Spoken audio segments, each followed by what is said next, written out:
Hey there. Today we're going to talk about the rhetorical situation. Basically, that is a set of ideas or components that you need to consider every time you engage in a writing task. That is, you, the writer, are about ready to start a writing task. You need to consider what is referred to as the rhetorical situation. It's also something you need to consider when you're reading someone else's work. What was the rhetorical situation when the person wrote this piece? So this can best be understood through what's known as the rhetorical triangle. And this is made up of the writer, that is also known as, you might hear them be called the rhetor, or the writer. And this is the role that you adopt as a writer, or it is the role that has been adopted by someone of the piece that you're reading. So it's important to be able to identify who the writer is, who the speaker is in the piece. The other element to the rhetorical triangle is the subject, or also referred to as the topic. This is the thing that is written about. It's the thing you're about ready to write about, or it's the thing that you're analyzing. It's the topic of the piece that the writer wrote. Within this is also the message and the purpose.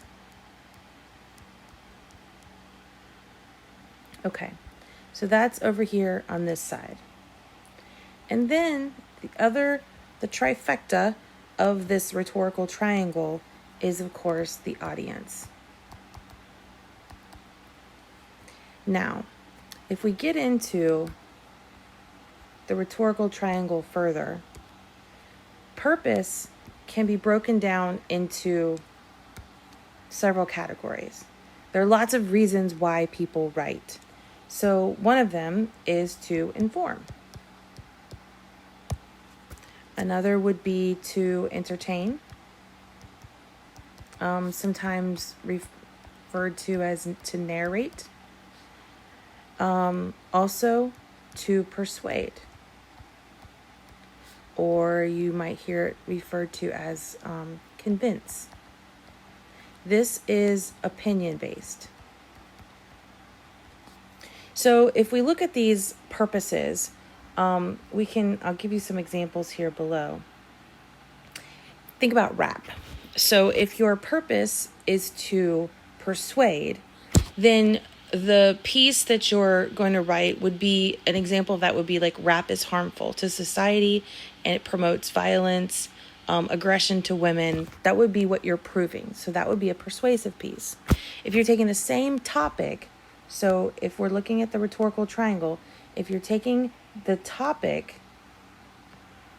and you're keeping it, but you're writing an informative piece, you could maybe explore the history and the evolution of rap, where it originated, who its founding rappers were, and how it has changed over time. Or you could talk about the different kinds of rap that currently exist. That would be an informative piece. You're not injecting persuasion. You're not convincing someone to prefer one over another, but you're just simply informing. You could also take the entertain or narrate side of things, which would be maybe a story if rap is really important to you, and you are maybe a musician and you're writing a personal essay, and you're hearkening back to a time, the first time you ever heard rap, and how it really kind of changed you or impacted you. That would be taking the topic of rap, but looking at it through an entertainment piece, a narration. Okay, so when we look at the rhetorical triangle, it's also important to discuss the persuasive appeals. So I'm sure that you've heard of these before, because this is nothing new. The three persuasive appeals are logos, which is illogical; ethos, which is ethical or what is morally upright or correct; and then pathos, which is an emotional appeal. Path is a root word meaning emotion. So that's where that gets that meaning. So that's an emotional appeal. Now, a persuasive piece can have one that's dominant, one of these appeals that is dominant, or it can have a measure of all three. But the whole point is to use these to craft an argument in order to achieve the purpose of persuasion. So, ethos also is known in some circles. You may have heard it be referred to as credibility. So, the author's credibility. Ethos, author's credibility.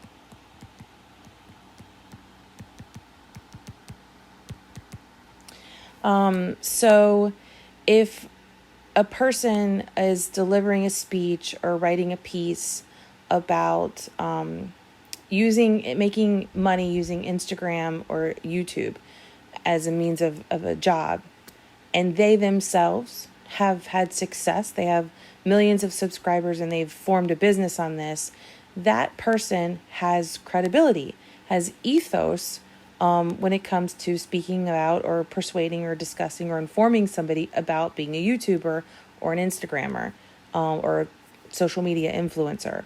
But if someone is trying to deliver a speech or offer a course on it or do something that is trying to tell people how to do it themselves, but they, as the speaker, they haven't done it, then they do not have ethos or credibility when it comes to that. So what I want you to do is consider how there within life, outside of school, there is a possibility for the need to write. So I want to share with you a situation that happened to me a few years ago. I took my son to the emergency room because I noticed something on his scalp, and took him to the ER to get it taken a look at. And about a month later, I got this letter from Humana, and it says, "We've received a request to review services provided to Noah on this and such date. We have denied this request after thoroughly reviewing all available information. And the reason why we denied it was because it was considered a non-emergency service provided in an emergency room, and it was not covered under my plan." It says that what they used to support this was that after reviewing the ER report, they didn't see that there was a need for me to take my son. So they said, if you would like to submit an appeal in writing, then I can write a letter and send it to the grievance appeal unit. Well, you better believe that I wanted to do that because the total bill, I think, was around $700. And I had insurance. That's the reason you have insurance. So that is why I was going to have them cover it. So I had to consider, if I'm looking back at the information here, I had to consider what was going to be the most successful way for me to get what I want. And what I wanted was to not have to pay the $700 out of pocket. So what I want you to do is read through the letter that I have attached to the assignment for today. It is the actual letter that I wrote and sent in, my appeal letter. This is it right here. And as you read through it, I would like for you to annotate in yellow, evidence of logos, in green, evidence of ethos and ethical appeal, and in blue, pathos. When do I use emotion? Now, again, this is a $700 letter, basically, and I had to assert myself in a way that was going to persuade them to not make me pay this. So that's the first task, is for you to read through this letter and highlight through, and you don't have to really annotate, you just need to highlight the portion. Then, if you go to the bottom, it says, these are the elements of the rhetorical situation. Now, I went over the triangle, but I have this handy dandy graphic that I really like, this right here.